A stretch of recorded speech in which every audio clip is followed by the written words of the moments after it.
evening, everybody. How we doing? Awesome. Fellowship is going well, I see. That's good. Man, what a cool thing. Thank you. If you're a member of Klondike Baptist Church, thank you guys for just being willing. Hey, buddy, how you doing, man? I love the hair. It's my Sunday school teacher.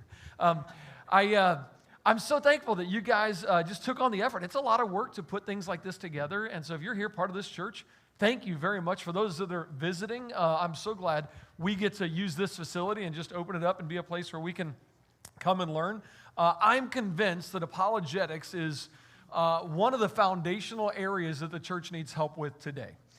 I'm convinced the reason Pastor Josh could read those stats of 2/3 and 90% going to walk away is because the church hasn't done a great job with apologetics. And I'm not trying to step on your toes. You're here, you're learning, and I'm so thankful for that. My name is Eric Hovind, and has been for most of my life.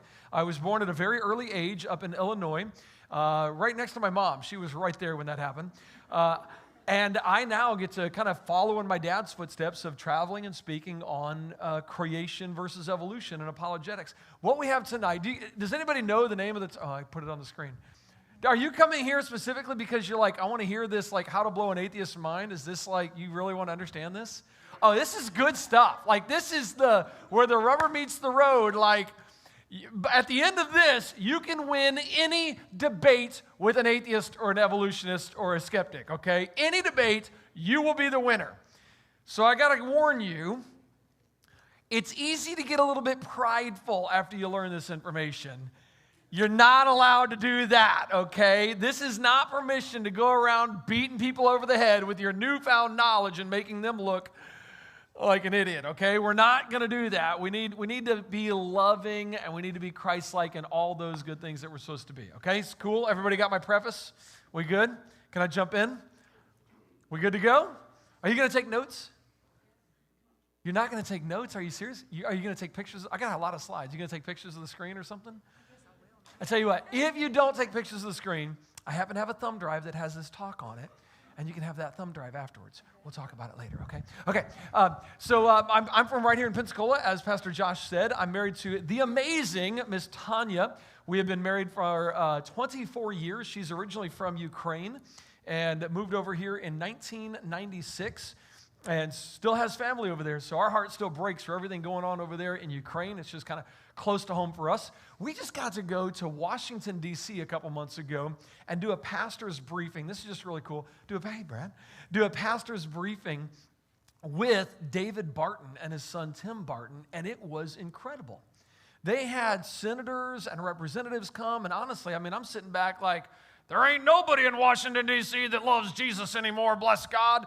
Man, we heard some men talk about God, their love for God. We got to go into the house and pray literally over the seats. We sat right there and we prayed in the House of Representatives where they meet. And we literally, Tanya and I instantly, we went to the Democrat side. And we started walking, I'm not kidding, we started walking the chairs on the Democratic side and just praying over where these people meet. And it was so encouraging. 2 weeks later, Mike Johnson gets elected as the new Speaker of the House. And I'm like, wow, God, this is, if you're not following that or you're not political, you need to check out Mike Johnson, okay? Incredible guy. Anyway, it's just, we love traveling, speaking on apologetics, trying to make sure we're up to date. I'm up to speed so we can share information with others and keep others up to speed. My oldest daughter, Stephanie, if you know this is my amazing family. My oldest daughter, Stephanie, got married a couple years ago, so 2 years ago, but we spent a lot of money on the wedding, so I thought I'd show you at least a couple pictures, okay? Man, I can't believe it. My second daughter, Angelina, went out to Jackson Hole Bible College, is now back and gonna get married. I can't believe it. Some guy said, I'll take her off your hands. I'm like, all right, that's one less payment for me. So I said, that'll be fine. And then my son, Jordan, he's over there on the end. You need to pray for Jordan. Okay? 17 years old now, just turned 17. He's gonna die. Eventually, yeah, but not for the reasons you think. He and I, we love motorcycles, and we are going to go out in a flame of glory one day. I'm telling you, it's sad. I need help. I'm not a local pastor, so it's okay, all right? But Man, we love having fun together. I love it. I love going to college campuses. Here this next month, I'll go down to Orlando and we'll hit 7 different college campuses. And I love being right there on the street talking to the college students. Like, hey, let's have these conversations about what you're learning. And sometimes they're aggressive. Sometimes they're very passive and very conversational. But a lot of times what I'll do is I'll set up a sign on a table. And so I'll have a table and then the front of it will say something like, God created the heavens and the earth. Prove me wrong. And then it's just like an invitation for people to come have conversations. And believe it or not, there are people on college campuses today that disagree with that statement. I cannot believe it. And so we get to have great conversations. Have you guys heard Steven Crowder's Change My Mind? You know about Steven? Okay. So I was like, well, I can't use Change My Mind. I got to change it up. So prove me wrong. And we'll sit there and we have amazing conversations with these students. 12 people have sat in that chair where this young lady is sitting. And right in front of their friends and everybody said, yeah, I need to trust Christ, and I'll do it right now. I know we're planting a lot of seeds. I know we're tilling a lot of ground. But man, when you get to reap a little bit of harvest, you're just so thankful. It is encouraging. So I love what I do. I am a chief troublemaker. I get to go on Twitter and troll atheist posts and say whatever I want, slap them and run, type of stuff. But I try to engage in good conversation. I try to stay active on social media. And our goal is to change people's life, one person at a time. I want people to know that Jesus Christ is the way, the truth, and the life, and there is none other. There is no other way under heaven whereby man might be saved, except the name of Jesus Christ. So that's ultimately our goal, and I know that there's a lot of stumbling blocks that keep people from coming to there. That's why we try to use apologetics to get those stumbling blocks out of the way. So that's our goal, turn stumbling blocks into stepping stones on people's journey to Christ. All right, you ready for your first verse? I'm going to ask you about this one. Psalm 111, verse 10 says this, the fear of the Lord is the beginning of what? Is that true? No, I mean, seriously, is that true? Why are you saying yes? Just because it's in the Bible? So it's got to be true? Okay. Okay, well, let me give you a same idea from Proverbs. The fear of the Lord is the beginning of what? That one true too? Okay, I got a question for you guys. Don't stone me, just having a little fun. How many of you know somebody who is not a believer, and matter of fact, they're more on the skeptic or atheistic side? Anybody know somebody like that? Okay. All right. Well, let me ask you, does the skeptic know anything? He does. Does he fear God?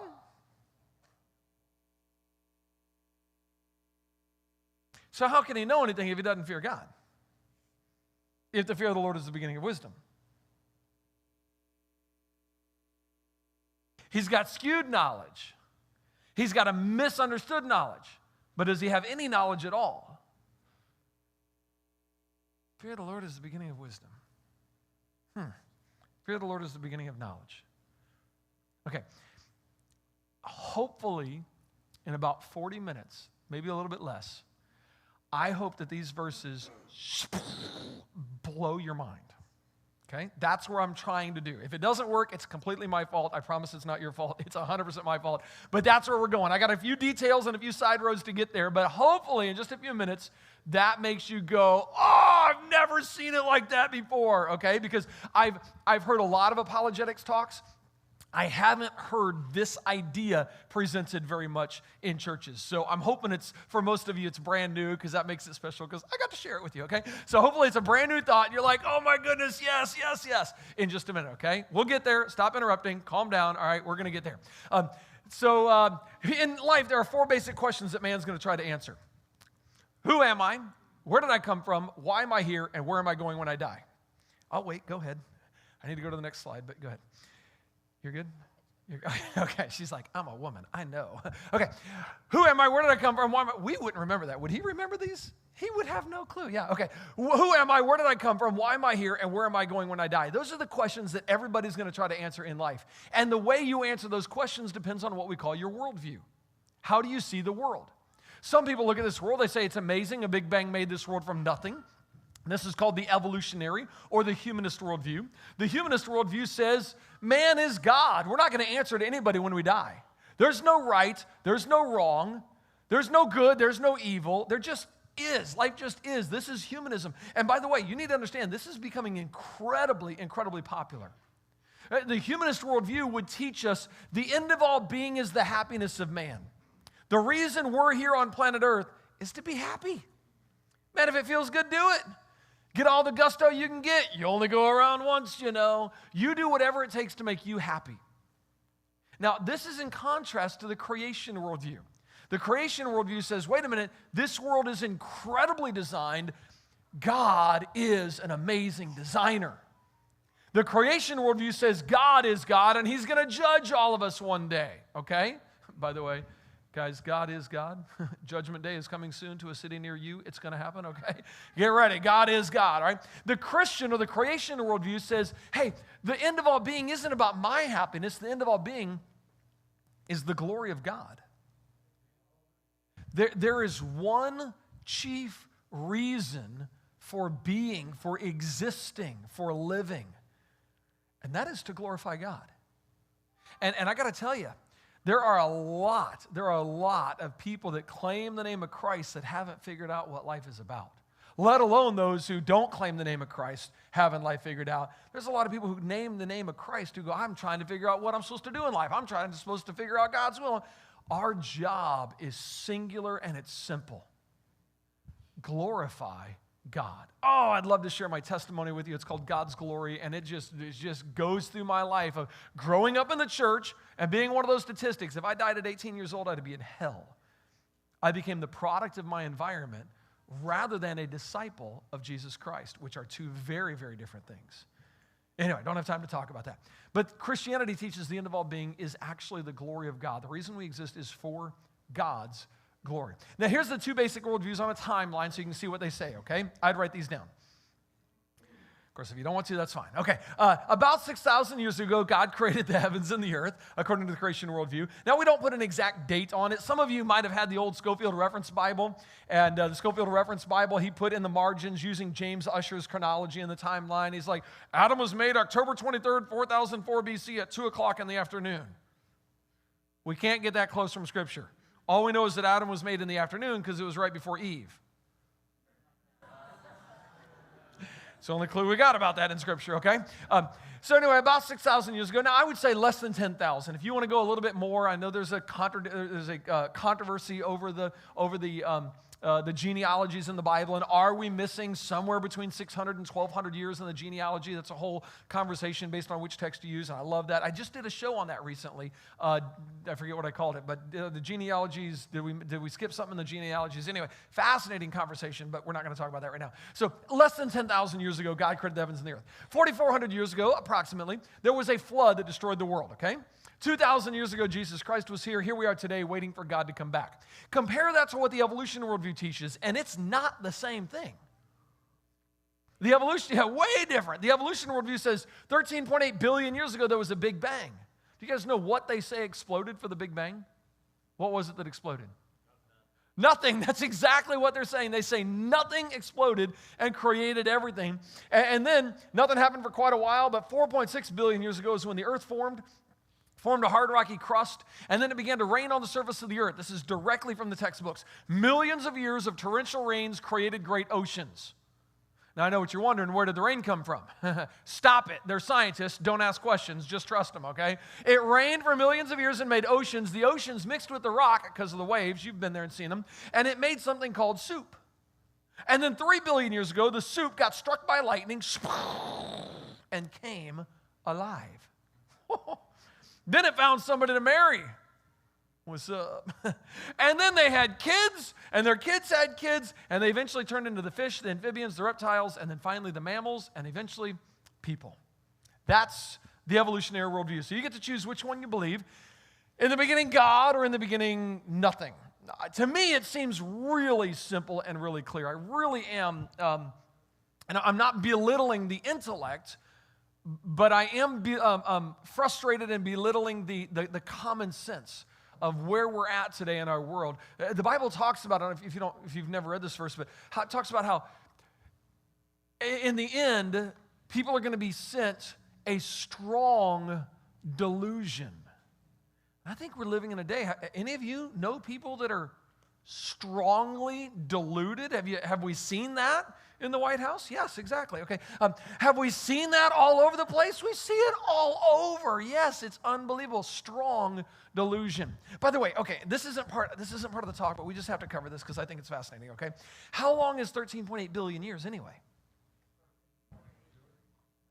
Yeah.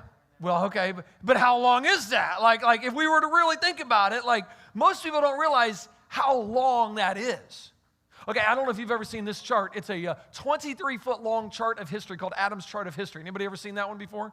Awesome, really cool to study. It's 23 feet long. You can lay it out. We used to do devotions with this with our kids, and we'd literally, okay, first one to find when did David live? And you're literally teaching him about time and stuff, so laying it out on the floor for devotions. Let's shrink all 23 feet, all 6,000 years of human history. We're going to shrink that entire chart, 23-foot long chart, down to the width of a human hair. I would pull one out, but I'm losing them, so I don't want to do that, okay? So a human hair, that's the thickness, 1/1000th of an inch is going to be 6,000 years. If that's 6,000 years of human hair, what does 13.8 billion years look like? You ready? A really bad hair day. 13.8 billion years. 6,000 years is the width of a human hair. 13.8 billion years, the width of a Boeing 777. That's like saying way back here, God created using the Big Bang. Nothing happened for quite a while. Around the second engine is when the earth formed. Then there's billions of years of death and suffering. And you get to the wingtip, and there's a hair attached to the wingtip of the plane. And that's human history. What's the point of all the billions of years? God, the Bible says, created the world to be inhabited. And how could we get away with billions of years, or at least millions of years of death and suffering when man isn't even on the scene yet? I'm telling you, and I love talking about this. I've been debating this recently about the whole old earth and theistic evolution. It just doesn't work. Danny Faulkner was on my show on Wednesday. I do a show every week, and it really is fun. You guys ought to tune in. You're not gonna, but anyway, you should. There's my pitch, okay? Danny Faulkner said, adding billions of years to the biblical timeline is limiting God's power to create the world in 6 literal days. And it really is, and I'm telling you, the idea of theistic evolution and old earth creation, one says the earth is old, it's millions or billions of years old, it's all old, but God didn't use evolution. The other says it's old and God did use evolution. Those are becoming very popular in the church today. Very popular. I did a debate last November, sometime right in there. And it was with a guy named Inspiring Philosophy, or Michael Jones, who runs a YouTube channel, a very large, successful YouTube channel called Inspiring Philosophy. And we debated theistic evolution.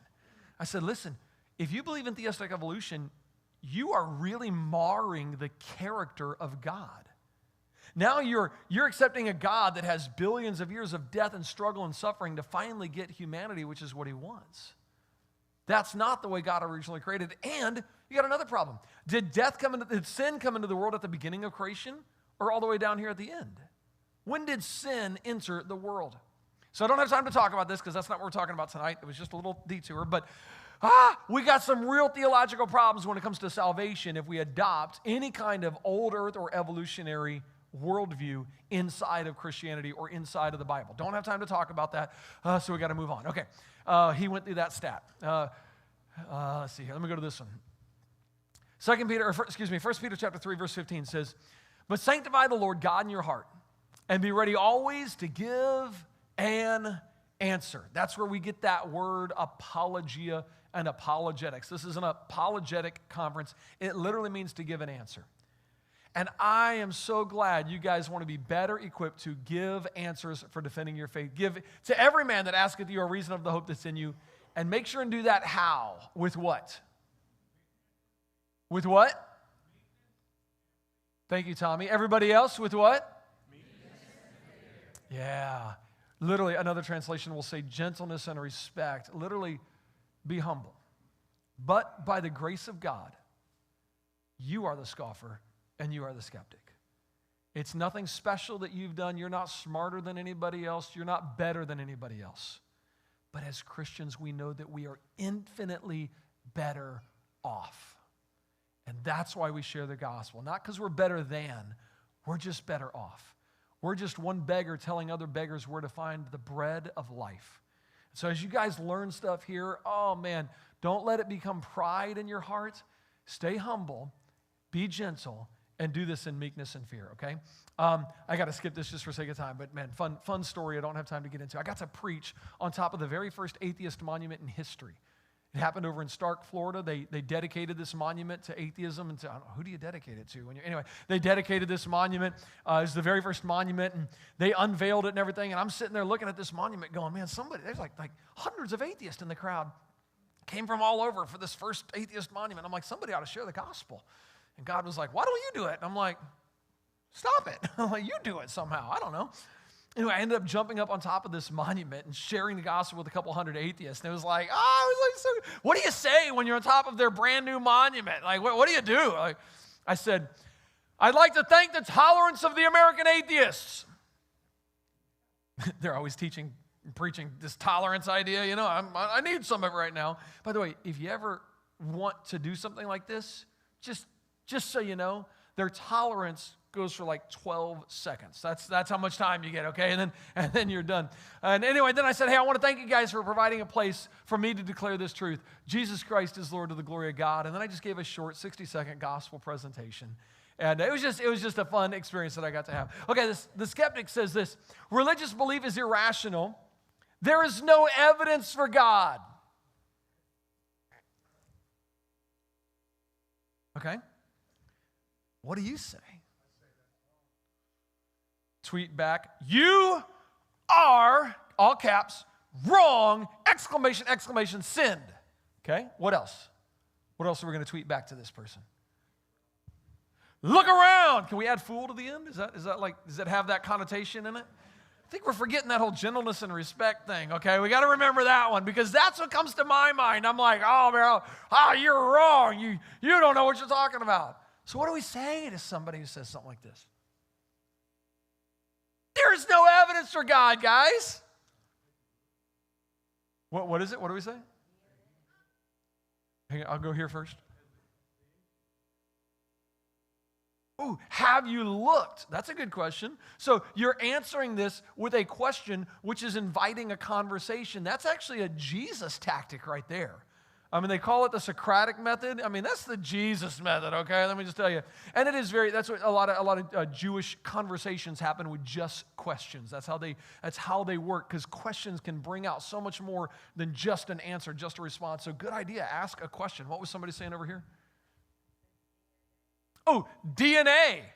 Is that all you would write back? So yeah, you could go into the intelligence that we see and how DNA is more complex than any computer program written by man, and then maybe follow it up with a question like, how do you think DNA formed itself? Like, how is this possible? So getting to the idea of the intelligent designer. Okay. Let me ask you guys something. Are we really weighing evidence? Why do you say that?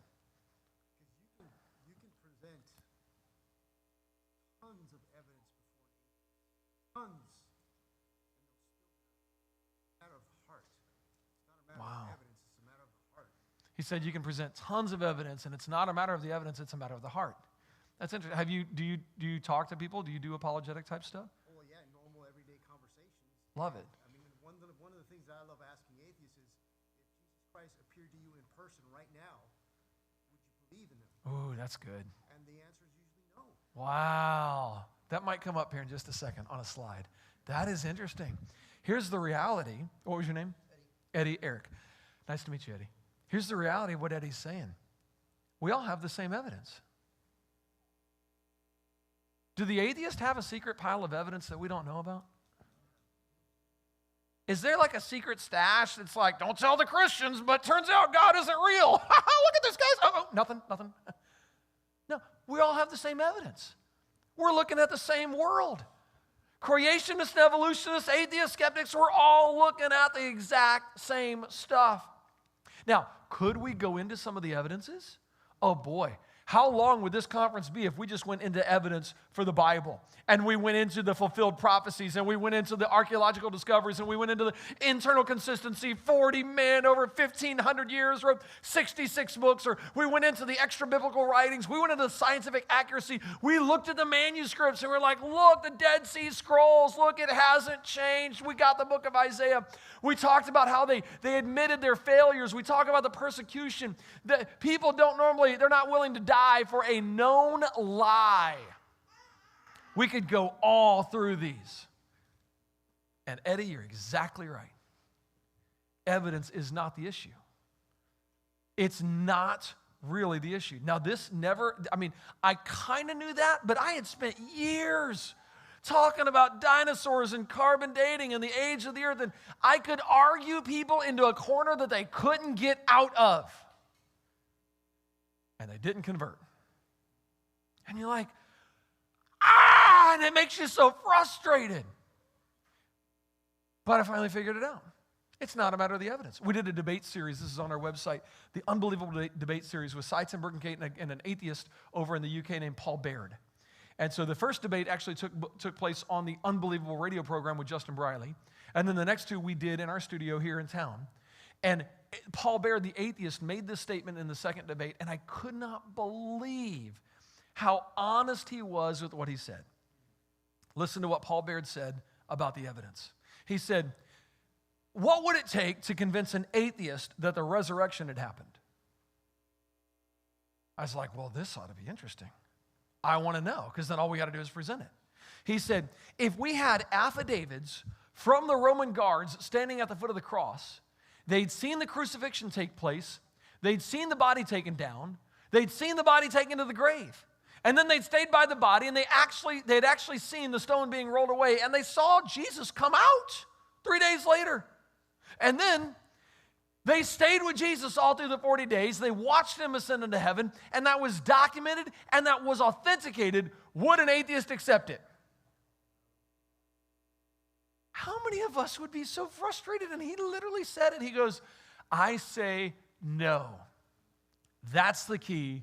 Evidence isn't the issue.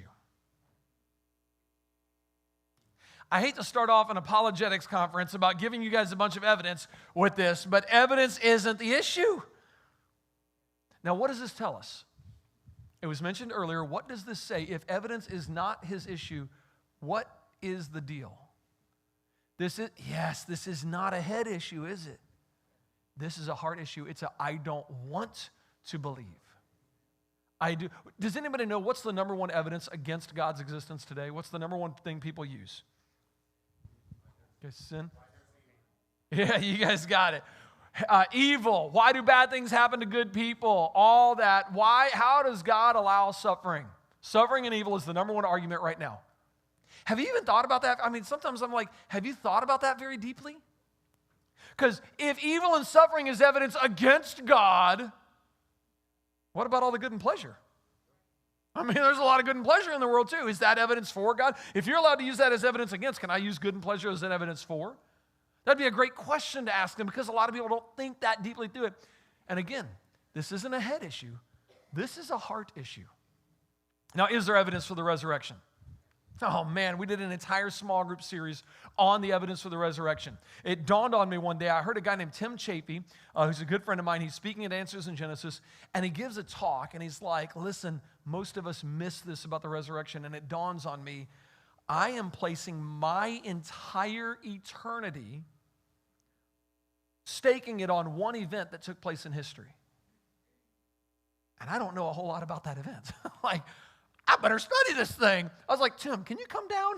So we videotaped it. So while I'm learning, everybody gets to learn. And it's just a fun talk through the resurrection of Christ. We go through so there's all these objections. Well, maybe the disciples stole the body, or maybe it was a swoon theory. Maybe Jesus just fainted. He wasn't really dead. All these excuses. There's like a couple dozen of them. We hit all those excuses and show the problem with all the excuses. Jesus rose from the dead, ladies and gentlemen, okay? Ain't no doubt about it, and if you don't know it for a fact, you ought to study it out, okay? Is there evidence for creation? Oh man, guys, once again, we could spend days here. This is what I do for a living, okay? We could talk about lots of evidence for creation. I just did on Wednesday, episode number 355 of the Creation Today show. Every one is an hour long. I'm like, that's an hour for every day of the year for you, okay? We got a lot of evidence for creation. Every major branch of science was started by a creationist. All of them, Herschel, Dalton, Faraday, Joule, Owen, Pasteur, Kelvin. I mean, all these guys, they believed in the Bible. How about the human population today? Anybody know what we just crossed? We just crossed over this big number. 8. We just crossed the 8 billion mark. We're over 8 billion people now on planet Earth. Well, that's interesting because if you trace the human population backwards, it only goes back about 4,400 years, maybe 5,000. That's accounting for wars and disease and famines and all that stuff. It only goes back a few thousand years. Yet if you look in secular books and it talks about the human population, they take the human population, they go back to where it should stop around 4,000 to 5,000, 6,000 years ago, and they just keep on going. 7,000, 500,000. Population Reference Bureau, they put on theirs, it goes back, it was 5,000, 6,000, 7,000, 2 to 5 million. You cannot maintain a tiny human population for millions of years. That's impossible. Plus, with a small population, you'd have lots of genetic load, lots of deformed chromosomes. I mean, for those of you in Alabama, I'm sorry, but I mean, we got rednecks around here, okay? So, just kidding. I had a lady write me and say I shouldn't joke like that. So if that, maybe I should take that out. But anyway, to me, I'm like, they laugh at it. How does Jeff Foxworthy make all that money? Anyway, you would have lots of problems if it was a small human population for millions of years. That doesn't work. Encyclopedia Britannica did a study.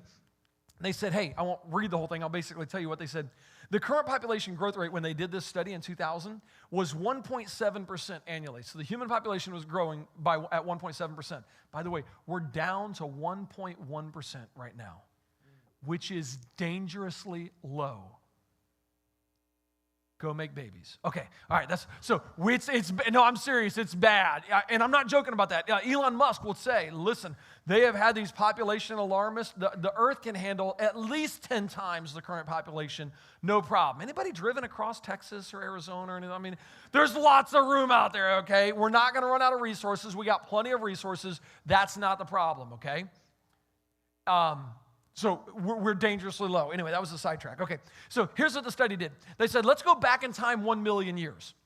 1 million years ago, the first ape that's a boy is going to stand up on 2 legs and be like, I want to be different than everybody else. And a girl ape is going to see that and go, ooh, I like that. Can I hang with you? And they're going to get married, and those are going to be our first 2 humans. And that happens 1 million years ago, okay? Now, instead of growing the population at 1.7%, which is what it was, they said, we're going to grow the population at 0.01%. That's 170th of the actual population growth. If you were to grow, if you guys do, you know numbers, 0.01% interest rate, it's going to take you 7,000 years to double your money. Oh, man, that's a long time. So you're doubling the human population at 0.01%. You're doubling the human population every 7,000 years. So 1 million years ago, you got 2 people. 7,000 years later, we've doubled it to 4. Now, it's not the same 2. Those have lived and died, but now we're up to 4. 7,000 years later, we're now up to 8. 7,000 years later, 16.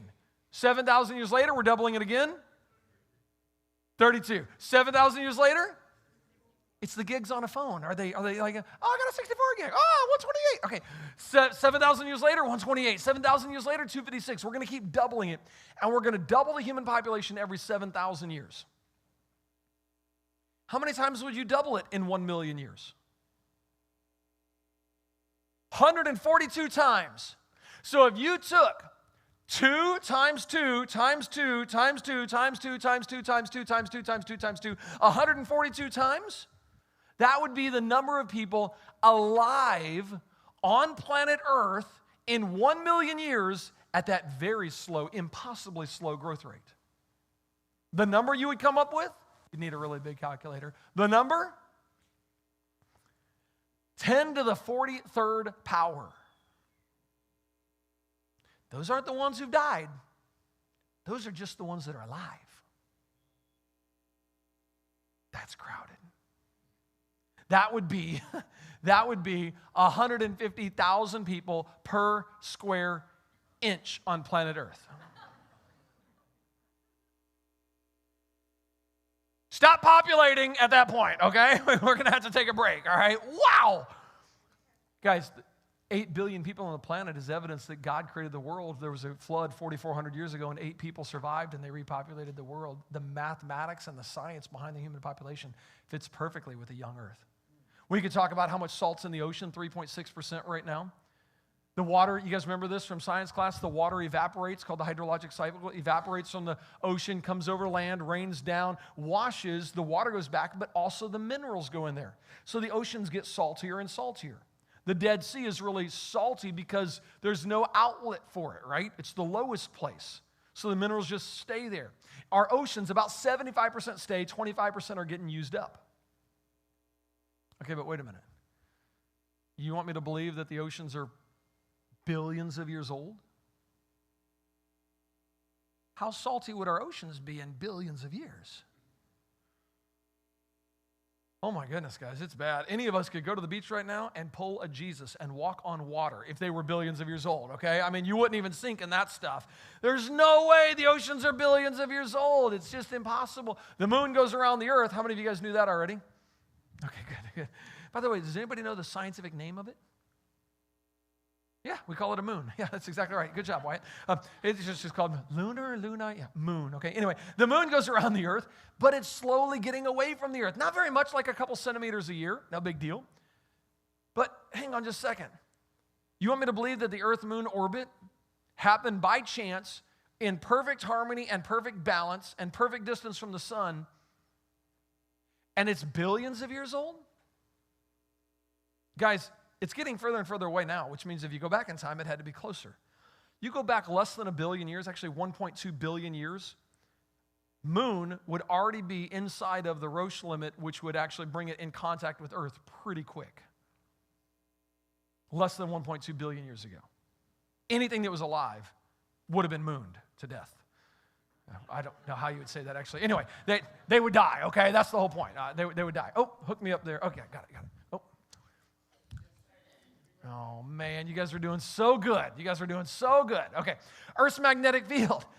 Everything goes, they don't hear a word as long as everything goes good, right? One little thing happens. Hey, what are you guys doing? What's going on? Okay. Earth's magnetic field is getting weaker. It can't be more than a couple million years old because of Earth's magnetic field. Anyway, we could go through I got literally a list of ways to show the Earth is not old, and I got several shows I've done on evidence for a young Earth. So great, just apologetic pieces to keep in the back of your mind or to pull out and use.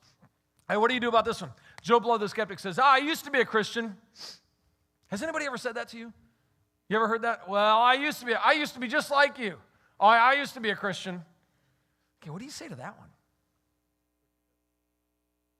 Say it again. What's your testimony? Oh, share your testimony with me. What happened? That's an interesting way to talk about it. Okay, anybody else?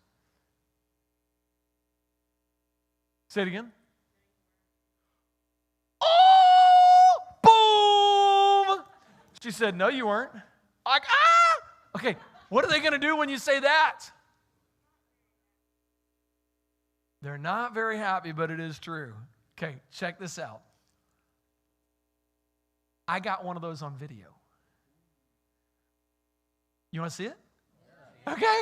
This kid was a group of guys out protesting my meeting in California. You're lying to kids. Stop lying to the children. I'm like, let's go have a conversation. So I went out there. I think this guy's name was David. You'll have to forgive me. I don't remember. It was a couple years ago.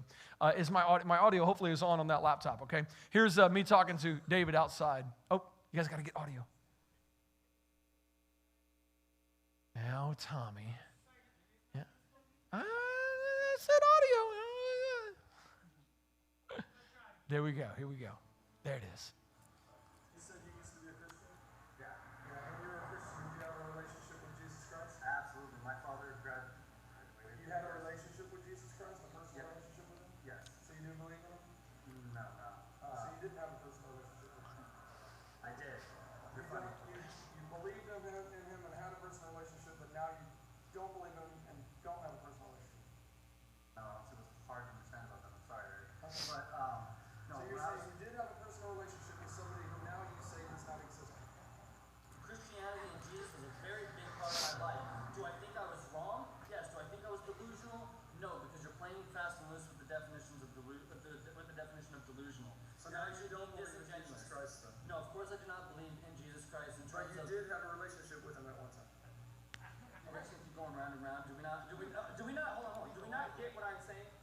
Is it It incomprehensible? sounds like you're saying. Incomprehensible. Hold on. Is it You used to have a incomprehensible? relationship Show of with hands. Jesus Is Christ. it incomprehensible to what I'm saying? I see one hand. One hand. It is not. So everybody else understands what I'm saying. We're not saying. So they're playing the language game by saying, oh well, now that you don't believe it, you were never a Christian, or No, I'm just because simply you asking. believe it, you're wrong. Do you believe in Jesus Christ now? No, of course not. Okay. Did you have a relationship with Jesus Christ at Yes, one I point? did. There we go. Thanks.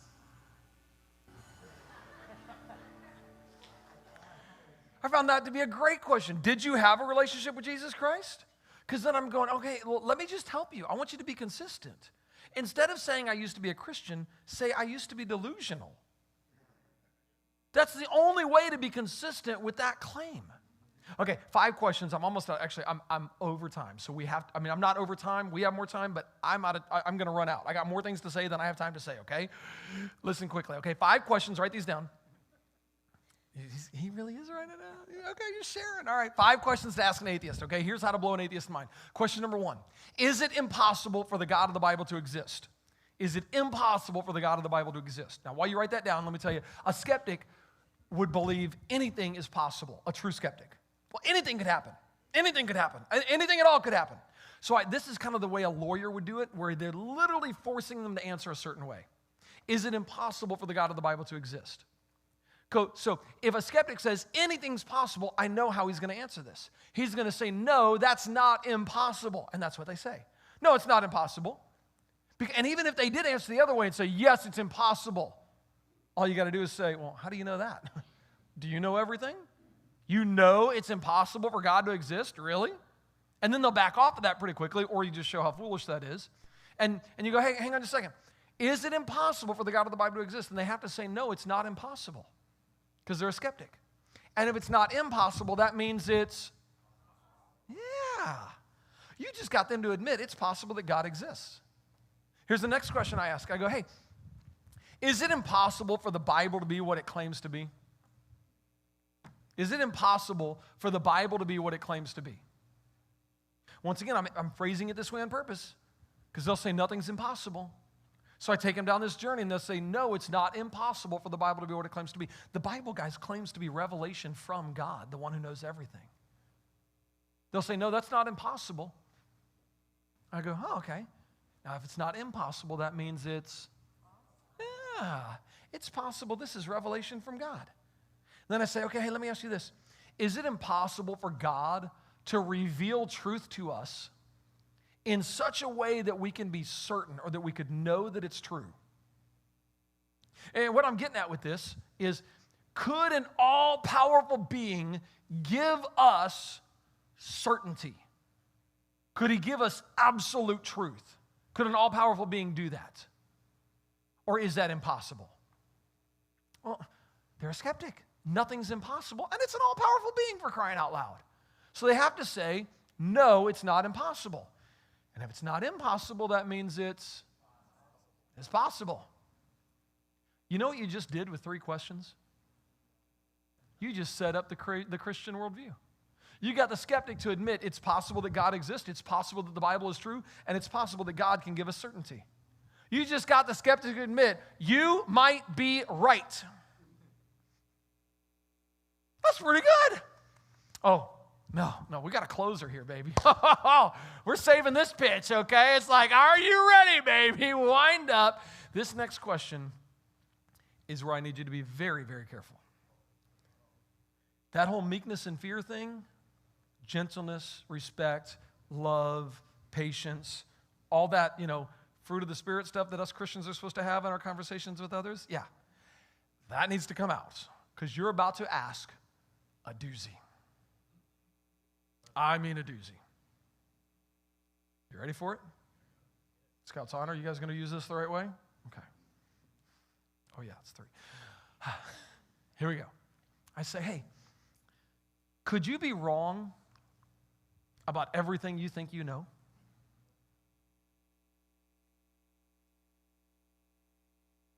I mean, is that possible? Could you be wrong about everything you think you know? Well, they're a skeptic. Anything's possible. Could they be wrong about everything they think they know? What do you think they say? Guys, they admit with pride that they could be wrong about everything they think they know. Of course I could. That's what science is all about. Science can never prove anything. All we can do is disprove things with science. Barbara Smoker. Atheists don't claim to know anything with certainty. It's believers who know it all. Ha, ha, ha. Michael Nugent. Atheism does not require certainty. Strictly speaking, we can't be certain of anything. I did this in a debate with a guy, Alex Botten and Jim Gardner. And I asked Alex, I said, hey, could you be wrong about everything you think you know? He goes, I could be wrong about everything I think I know. Now, I tried to explain to him. He did not get it. But I tried to explain to him, you just lost the debate. He goes, no, I didn't. I said, could you be wrong about that? Once you say this, you're done. How hard is it to debate somebody when they themselves go, just so you know, everything I'm saying right now could be wrong? That's like the white flag right there, baby. You won. It doesn't matter what they say. The Bible's not true. Oh, could you be wrong about that? Well, science has proven evolution. Oh, interesting. Could you be wrong about that? I'm starting to get into that attitude. Sorry, we're supposed to not have that attitude. Okay, gentleness and respect. Okay, but I'm telling you, no, this, you, until you see this in action, you won't believe the power. They'll be like, oh, you're just being childish. Oh, could you be wrong about that? There is no, they've literally taken their own foundation, kicked it aside, and said, I'm going to stand on nothing. I could be wrong about everything. Because if you say you could be wrong about everything, that means you don't know anything. That's literally what that means. That leaves them in a very precarious spot. And then, Eddie, I asked this question, and it's the same question you just said a little bit ago. If I get a let me tell you this story first, and then my last question. After the debate with Alex, I threw something up on my Twitter feed. I said, the truths of God are not a matter of belief or unbelief. They're a matter of acceptance or rejection. Alex, the guy that I just debated a couple days earlier, chimed in. He goes, Eric, that's fallacious. In other words, that's not true. Now, what do? Do I defend my statement? Or do I just remind Alex of his statement? I said, Alex, you could be wrong. He goes, I could be, but so could you, and I'm not.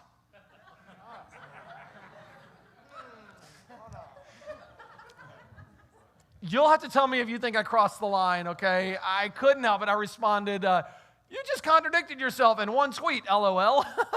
I could be wrong, but I'm not. Wait a minute, those don't go together. Like, you can't say those at the same time. That's like man logic. Stop it, okay, Alex? Sorry. You ladies know what I'm talking about. Anyway, okay, then I'll ask this question. Hey, if I could prove God to your satisfaction, would you worship him? I don't have time to show you the video, but I went to the largest gathering. If you can just mute that or just turn the sound down, I'll just play it. I went to the largest gathering of atheists in the history of the world, the Reason Rally in Washington, D.C., and I asked atheist after atheist after atheist, famous atheist, if I could prove God to your satisfaction, would you worship him? The God of the Bible, if I could prove him to your satisfaction, would you worship him? Over and over and over. It is no, no, no, no, no, no, no. This isn't a head issue, guys. This is a heart issue. That's why your love for them has to come out. Let me tell you, your love has to come out. The Bible tells us this in the book of Romans. It's Romans chapter 1. You really ought to just memorize these couple of verses. Romans 1, 18 through 21. Man, everybody knows God exists. God has shown himself to everybody. The invisible things of him from the creation of the world are clearly seen, okay? Everybody knows that God exists. Nobody gets an excuse on Judgment Day. You're not going to see an atheist going, no, I really didn't know. That's not going to happen.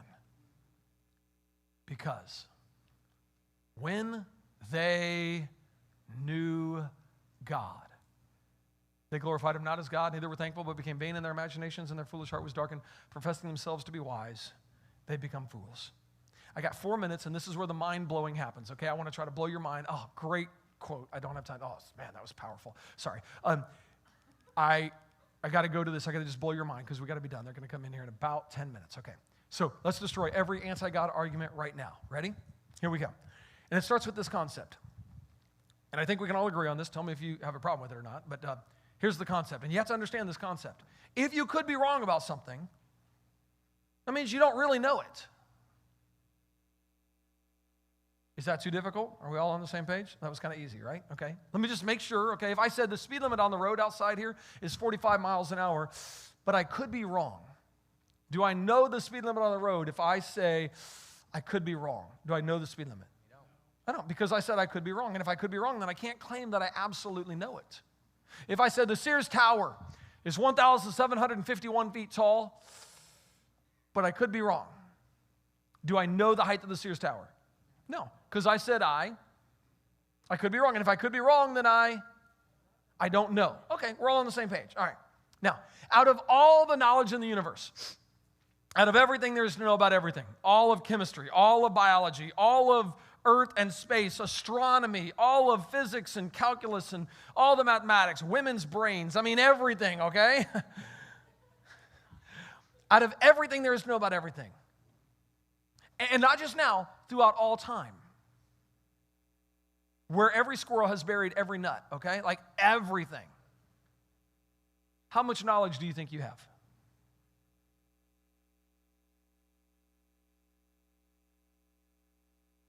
That's a lot for you, Tommy. He said 0.1%. Tommy, quit bragging back there, buddy, okay?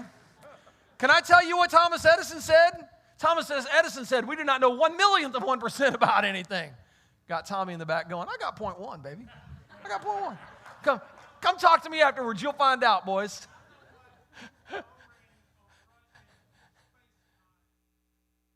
That's pretty good. That's pretty good. I don't know that. Hey, honestly, though, it wouldn't be very much, would it? Here's an interesting thought for you, though, and I hope this is interesting to you. Hey, is it possible? Or no, forgive me. Let's just pretend, Tommy, let's go above the 0.1. Let's make it a full 0.1, okay? Or let's make it a full 1. Out of all the knowledge in the universe, let's just pretend we think we've got 1% out of all the knowledge in the universe, okay? That's stretching it. Maybe not for Tommy, but for all of us, okay? Here's my question.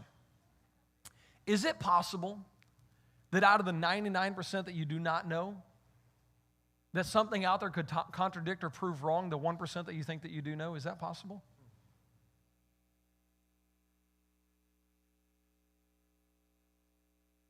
I know they're coming in, but you got to get this. Is it possible that out of the 99% that you do not know, that something out there could contradict or prove wrong the 1% that you think that you do know? Is that possible? Yes. Everybody says yes? Yes. Okay. So what you're telling me is you could be wrong about the 1%, right? Well, if you could be wrong about that 1%, that means you don't know that 1%. Say that again? You don't know anything. Which means you don't know anything at all. You don't know anything. You don't know anything. Let's pray. I'm just kidding. No, I'm just kidding. What? What? You're like, stop it playing with me, man.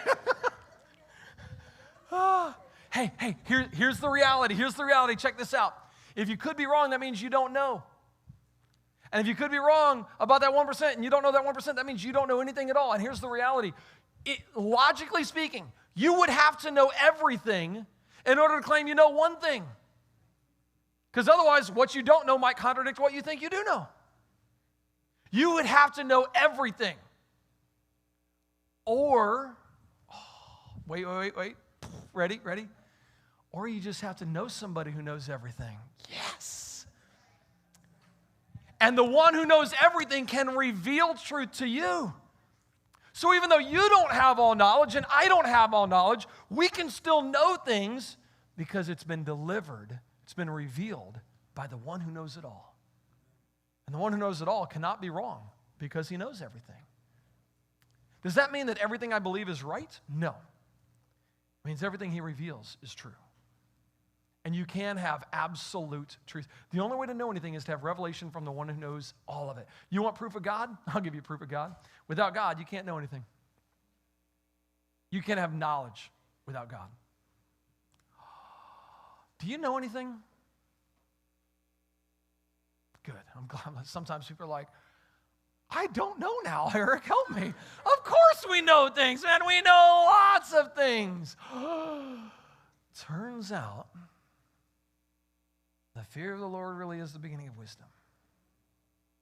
Turns out the fear of the Lord really is the beginning of knowledge. I hope you guys get a lot of revelation from God. I hope this conference boosts your faith to the point where you cannot help but go share that faith with other people. And Pastor Josh will tell you, they got tracts, they got New Testaments, they got stuff galore to help you share your faith. I hope you guys learn so much that you're like, it's going to overflow. I just can't help it. I got to talk about this. I got to do what Eddie does, man. I got to get out there and talk I just got to talk about it. Oh, I hope this strengthens your faith. It's not a matter of evidence. It's a matter of the heart. And that'll give you a huge leap, a huge jump in learning how to deliver apologetics to your family, your friends, or strangers online, through whatever social media platform you prefer. And that's a lot of fun too. Hey, we have revelation from the one who knows it all. We can have knowledge. That's not bragging. That's a fact. Go forth. Present that knowledge to the world. Thank you guys thank you, God, for loving us and for giving Josh the vision and the church here, Klondike, the vision to just put on a conference that will strengthen our faith.